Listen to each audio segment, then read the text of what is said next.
Hello မြန်မာခင်ဗျကျွန်တော်ဒီနေ့ပြောပြသွားမယ့်ဥစ္စာကဒီ page အကြောင်းဖြစ်ပါတယ်ဒီ page က page quality အဝါရောင်ဖြစ်နေပါတယ်အဲ့ဒီအဝါရောင်အစိမ်းဖြစ်အောင်ဘယ်လိုပြင်သွားရမလဲဆိုပြီးဒီနေ့ဒီ video မှာအားလုံးအသေးစိတ်လုပ်ပြီးကျွန်တော်ပြောပြရှင်းပြပေးမှာဖြစ်ပါတယ်ပြီးလို့ရှိရင်ဒီ page owner မသိနားမလဲပဲနဲ့သူရဲ့ page မှာဘယ်လို content မျိုးတင်ခဲ့မိတယ်ဘယ်လို post မျိုးတင်ခဲ့မိတယ်ဘယ်လိုအမှားမျိုးလုပ်ခဲ့မိတယ်တို့ကြောင့်မို့ page quality အဝါရောင်ဖြစ်သွားခဲ့တဲ့ဆိုမှအားလုံးပြောပြရှင်းပြမှာ page quality အဝါရောင်နဲ့အစိမ်းလုပ်ဖို့လုပ်နည်းကိုအားလုံး step by step လုပ်ပြီးကျွန်တော်ပြောပြရှင်းပြပေးမှာဖြစ်ပါတယ်အဲ့အတွက်ဒီ page owner ပြောတဲ့အတိုင်းပဲသူရဲ့ page quality ကျွန်တော်တစ်ချိန်တော့ပြမယ် Okay မတစ်ချက်ရှိမှဆိုရင် page some issue ဆိုမှ page quality အဝါရောင်ဖြစ်နေပါတယ်ဒီလိုမျိုးအဝါရောင်ဖြစ်တဲ့အကြောင်းရင်းဒီ page owner မသိနားမလဲပဲတဲ့သူရဲ့ page မှာအမားတွေခဏခဏလုပ်ပြီးကျွန်တော် page quality အဝါရောင်ဖြစ်သွားခဲ့တယ်ဒီလိုအဝါရောင်ဖြစ်သွားခဲ့ပြီဆိုချက်ချင်းပြုတ်ပြလိုက်တဲ့အဆင်ပြေတယ်မပြုတ်ပြင်မနဲ့ဒီတိုင်းထားပြီးမှဆက်လက်ပြီး post တင်နေမှာဆက်လက်ပြီးအမားတွေလုပ်နေမှာဆက်လက်ပြီး content တင်နေမှာဆိုရင်ကျွန်တော် page က reach recognition ကျသွားခဲ့တယ်ပြီးလို့ရှိရင်ကျွန်တော် page မှာနည်းနည်းကြာပြီဆိုရင် post တင်တဲ့အပိုင်းတွေပေးသွားခဲ့မယ် message ပို့တဲ့အပိုင်းတွေပေးသွားခဲ့တဲ့ကျွန်တော် active queue set ပို့လို့ရပါတယ်ကျွန်တော် page quality ရဲ့အကြောင်းရင်းအမျိုးမျိုးကြောင့် page quality အနေနဲ့ဖြစ်သွားခဲ့ပြီးအဝါဖြစ်သွားခဲ့ပြီး page quality error တစ်ခုတက်သွားခဲ့ပြီးဆိုရင်ဒီ page မှာ post အသစ်တွေ content အသစ်တွေ blog တင်တွေလူအများစီကိုမရောက်ပဲနဲ့ဒီ page မှာရှိတဲ့ follower အနေပါစီပဲရောက်တဲ့အတွက်ကြောင့်မို့ reach engagement ကျသွားခဲ့ဖြစ်တယ်တကယ်လို့ကျွန်တော် page ကဈေးအောင်ဈေးရဲ့ဘာညာလုပ်တဲ့ဆိုရင်တော့ဈေးအောင်ဈေးရဲ့ဘာညာကျသွားခဲ့တဲ့ income ဘာညာကျသွားခဲ့တဲ့အတွက်ကြောင့် active queue ဆက်ဖို့လုပ်ရပါတယ်ဒီ page ကကျွန်တော် service အထားတာဆိုလို့ရှိရင်တော့တစ်ပတ်ကျော်နှစ်ပတ်ရှိပြီဒီ page မှာပြုပြင်စရာရှိတဲ့ဥစ္စာနဲ့ပတ်သက်ပြီးအားလုံးကျွန်တော်ပြုပြင်ပြီးတဲ့အတွက်ကြောင့်မို့ဒီ page ကိုကျွန်တော် request တွေပြုတင်ဖို့ဒီနေ့ပတ်သက်ပြီးကျွန်တော်ပြပြပေးမယ်ဒီ video ကျတော့ part 2ဖြစ်ပါတယ် part 1တော့ဒီ page owner ဘယ်လို content မျိုးတင်ခဲ့မိတဲ့အတွက်ကြောင့်မို့ page quality အဝါဖြစ်တော့ခဲ့တယ်ဆိုပြီးအားလုံး practically လုပ်ပြီးကျွန်တော်ပြပြရှင်းပြထားအောင်ရှိပါတယ်ဒီနေ့ကျွန်တော်နည်းနည်းပြပြပေးမယ်ကျွန်တော် page quality အနည်းအောင်အဝါဖြစ်တော့ခဲ့ပြီဆိုကျွန်တော်တစ်ခါမှာ manage admin ဆိုပြီးရှိရဲ့ဒီ page မှာ current တင်နေတဲ့ admin ကိုဒီ page ကနေ remove လုပ်ပြီးမှ admin အသစ်ခံမှာအဲ့ဒီ admin အသစ်နဲ့ဒီ page မှာ post ပဲတင်ရမယ်အဲ့ဒီ admin အသစ်ကလည်းဒီသူ့ရဲ့ personal account မှာ two factor ဘာညာခံရမယ်ဖြစ်နိုင်မယ်ဆိုလို့ရှိရင် ID ဘာညာအောင်ထားအဆင်ပြေတယ်ဒါပေမဲ့ two factor ခံထားအဆင်ပြေတယ်အဲ့လောက်အဆင်ဆိုကျွန်တော် post ပဲတင်သွားရင်တော့အရင်အဆင်ပြေတယ်ပေါ့နော် okay ဒီဥစ္စာနဲ့ပတ်သက်ပြီးနားလည်သဘောပေါက်ပြီဆိုရင်ကျွန်တော်ဒီဥစ္စာ request ပြုဘယ်လိုတင်သွားရမလဲဆိုအားလုံး step by step လို့ကျွန်တော်ပြောပြရှင်းပြပေးမယ်ဒီမှာဆို community standard violation ဆိုပြီးမှအောက်မှာ copyright တစ်ချိန်ထိထားပါတယ်ဒီဥစ္စာကျွန်တော် request ပြုတင်ဖို့အတွက် link တစ်ခုဖွင့်ထားရှိအဲ့ link ကိုကျွန်တော် direct သွားပြမယ်အဲ့လိုမတော့ခင်ကျွန်တော် exit မှာတစ်ချက်ယူသွားပြပါမယ်ကျွန်တော်ဒီ Kata student တစ်ချက်လာပြီဆိုကျွန်တော်ဒီ page မှာဖြစ်ပြတဲ့ issue ပေါ့ပြီးလို့ရှိရင်ကျွန်တော်ဒီမှာ monitoring တစ်ချက်နေတော့မယ်ပြီးလို့ရှိရင်ဒီမှာဆိုရင် monitoring issue ဆိုပြီးပြတဲ့အတွက်ကျွန်တော် C detail တစ်ချက်နေပြီးသွားလိုက်ပါမယ်ပြီးလို့ရှိရင်ကျွန်တော်ဒီမှာ monitoring issue ဆိုပြီးဒီမှာဆိုသူရဲ့ page က register ဖြစ်နေတဲ့အတွက်ကျွန်တော် request ပြုတောင်းထားတယ်ကျွန်တော်ဒီ page ကိုကျွန်တော်အားလုံးအသေးစိတ်ပြုပြင်လို့ပြီးသွားခဲ့တဲ့အတွက်ကျွန်တော် request ပြုတင်နေဖြစ်ပါတယ်အဲ့တော့ကျွန်တော်ဒီမှာ request ပြုကျွန်တော်တစ်ချက်နေပြီးတော့ဒီလိုတစ်ချက်အမှတ်ချိမှာ request ပြုဆိုပြီးကျွန်တော်နေလိုက်မယ်တကယ်လို့ကျွန်တော် page မှာအမှားကျန်နေသေးတဲ့အတွက်ကျွန်တော် request ပြုတော့ပြီးတင်တော့ပြန်ပြီးမစိမ်းမကောင်းလာပါဘူးအဲ့အတွက်ကျွန်တော် page ကိုတခြားလေးစစ်ဆေးပြီးအမှားနဲ့ပတ်သက်ပြီးအားလုံးဖြတ်ပြီးမှ original content လောက်တင်ထားပြီးဆိုမှအဲ့မှာ request ပြုတင်ရတာပေါ့နော်အဲ့ step တစ်ချက်နားလည်ဖို့လိုအပ်ပါတယ် okay ဒီ step ပြီးတော့ခဲ့ပြီဆိုရင်တော့ကျွန်တော်ဒီဥစ္စာ community standard violation ဒီ copyright တစ်ချိန်ထိတာဥစ္စာ request ပြုတင်ဖို့အတွက်ကျွန်တော်တစ်ချက်သွားလိုက်မယ် relation from ကျွန်တော်တစ်ချက်နေပြီးသွားလိုက်ပါမယ်ဒီဥစ္စာလည်းကျွန်တော်ထိုနည်း၎င်းပါပဲကျွန်တော်အိမ်ဆိုကျွန်တော်ရဲ့ page ကိုတေချာလေးတန်ရှင်းတရအောင်လုပ်ပြီးအမှန်နဲ့ပတ်သက်ပြီးဖြတ်ပြီးမှ share နဲ့ပတ်သက်ပြီးအားလုံးဖြတ်ပြီးမှ and original content နဲ့ပတ်သက်ပြီးအားလုံးဖြတ်ပြီးမှအဲ့ဒါမှ request ပြုတော့ပြီးတင်လို့ရတယ်တချို့ရရှိတယ်သူတို့ page မှာကျွန်တော်စီတင်ထားလာတက်တဲ့လူတွေကျွန်တော်တင်ထားတဲ့မှာဗီဒီယိုအသေးစိတ်ရှင်းပြတယ်ဒါပေမဲ့သူတို့ဘက်ကနေ page မှာရှိတဲ့အမားကိုမပြုတ်ပြင်မှနဲ့တခါတည်း request ပြုတင်ပြီးမှကျွန်တော်ပြန်ပြောတော့ကျွန်တော် page ကမစိမ်းလာဘူး request ပြုတင်တယ်ဒီလောက်တော့ရှိပြီပြောတယ်သူတို့ page ကိုကျွန်တော် UV စစ်စစ်ကြည့်တဲ့ချိန်မှာတော့ sharing မှာ sharing လောက်ထားတဲ့အတွက်ကြောင့်မို့သူတို့ page ကလုံးဝစိမ်းပြီးမလာဘူးအဲ့အတွက်ကြောင့်မို့တင်တဲ့တက်တဲ့ဆိုရင်လည်းတင်တဲ့ကဗီဒီယိုကြည့်ပြီးမှ request ပြုတင်ပါလို့ကျွန်တော်ပြောချင်တယ်Okay ပြီးလို့ရှိရင်ကျွန်တော်အောက်မှာ email တစ်ခုကျွန်တော်ထည့်လိုက်မယ်ပြီးလို့ရှိရင်ကျွန်တော်ဒီဥစ္စာတစ်ချက်အမှတ်ချစ်ပြီးမှကျွန်တော်ဒီမှာဆိုလို့ရှိရင်တော့ဒီ page ရဲ့ URL တစ်ချက် copy ကူးမယ်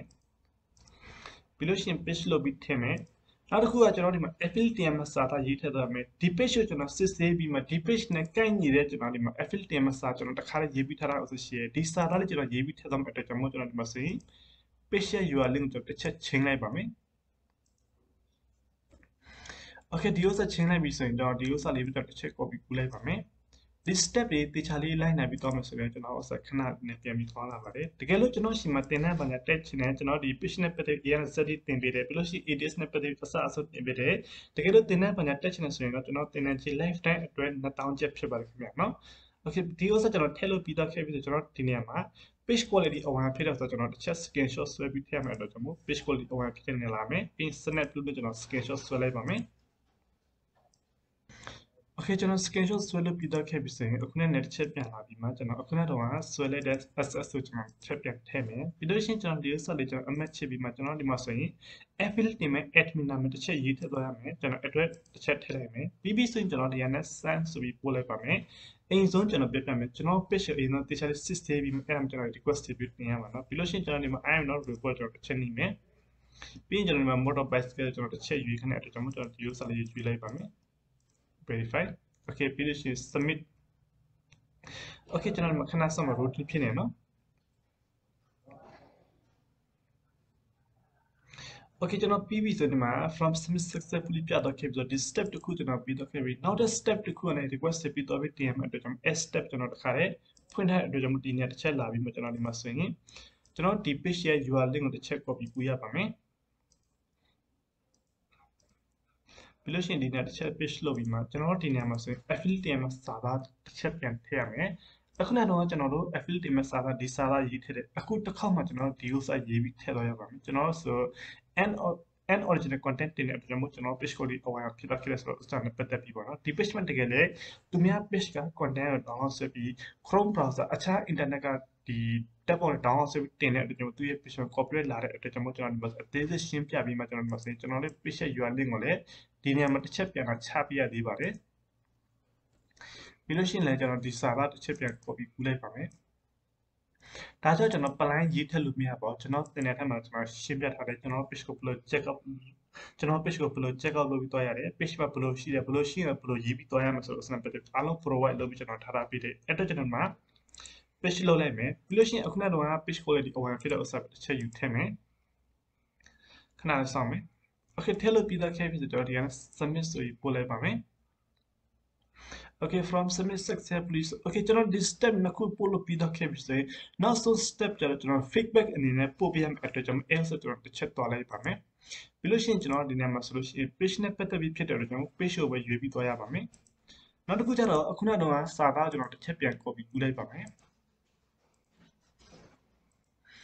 ပြီးလို့ရှိရင်ကျွန်တော်ဒီအောက်နားမှာ screenshot ထည့်ရမယ် page quality over ဖြစ်တယ်ကျွန်တော် issue ကကျွန်တော် page quality over ဖြစ်တဲ့ကျွန်တော်ဒီ user တစ်ချက်ပြန်ထည့်မယ်ပြီးလို့ရှိရင်ကျွန်တော်ဒီကနေ submit ဆိုပြီးပို့လို့ရှိရင်တော့ Facebook team review တဲ့ 100% ရောက်တော့ခဲ့ပါပြီဒီလိုရောက်တော့ခဲ့ပြီဆိုလို့ရှိရင်ကျွန်တော်ဒီ92 night hour ကျွန်တော်ဒီ72 hour ကျွန်တော်စောင့်ပြရမှာเนาะဒီ24 hour 72ဒါမှမဟုတ်တစ်ပတ်လောက်ကျွန်တော်စောင့်ပြလို့ရှိရင်ဒီ Facebook team ကနေကျွန်တော်ဒီ check box ကိုသူကစာပို့လာမှာကျွန်တော်ဒီ Facebook support post မှာလည်းစာပို့လာလို့ကျွန်တော် email မှာလည်းစာပို့လာအဲ့လိုစာပို့လာကျွန်တော်တစ်ချက်ပြန် check out လုပ်ပြီးမှကျွန်တော် page ရဲ့ URL link နဲ့ page quality over ဖြစ်တဲ့ဥစ္စာနဲ့အခုနစာသားကျွန်တော် page လုပ်ပြီးတောင်းမယ်ဆိုရင်ကျွန်တော် page ကိုမြင်မြင်ဆန်ဆန် review လုပ်ပြီးမှပြန်ဆင်းအောင်လုပ်ပေးပါတယ်တကယ်လို့ကျွန်တော် page မှာအမှားပါဏာလုပ်ထားတယ်ဒီ review တင်လို့ပြီးတော့ခက်ပြီးမှပြန်ပြီးမှ sharing လုပ်ထားတယ်အခြားနေရာ tab point download ဆွဲပြီးတင်ထားတဲ့ပါညာဆိုလို့ရှိရင်ကျွန်တော် page က message ပဲနဲ့ထပ်ပြီးစိုးတော့နိုင်တဲ့အတွက်ကြောင့်မို့သူ page ရဲ့ policy နဲ့ပတ်သက်ပြီးတေချာလေးလိုက်နာပြီးတောင်းမယ်ဆိုရင် page ကခဏလေးနဲ့ပြန်ပြီးစိမ့်ပါတယ်ဒီ page owner ဖြစ်ဖြစ်ချင်းကျွန်တော် service အတွက်ကြောင့်မို့သူရဲ့ page မှာ restriction အားလုံးကောင်းနေတယ်ပြီးလို့ရှိရင်သူရဲ့ page မှာအမှားနဲ့ပတ်သက်ပြီးအားလုံးဖြတ်ထားပြီးပြတဲ့ကြောင့်ဒီ page owner အားလုံးနားတဲ့သဘောပေါက်မှာ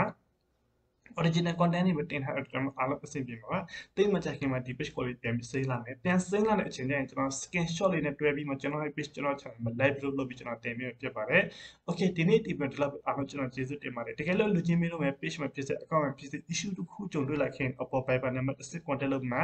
မြင်မြင်နိုင်ပါတယ်တကယ်လို့လူချင်းမင်းတို့ကတင်တဲ့မှာတက်ချင်တယ်ဆိုလို့ရှိရင်အပေါ် Viber နံပါတ်တစ် contact လုပ်မှာမြင်မြင်နိုင်ပါတယ်အားလုံးကျွန်တော်ကျေးဇူးတင်ပါတယ်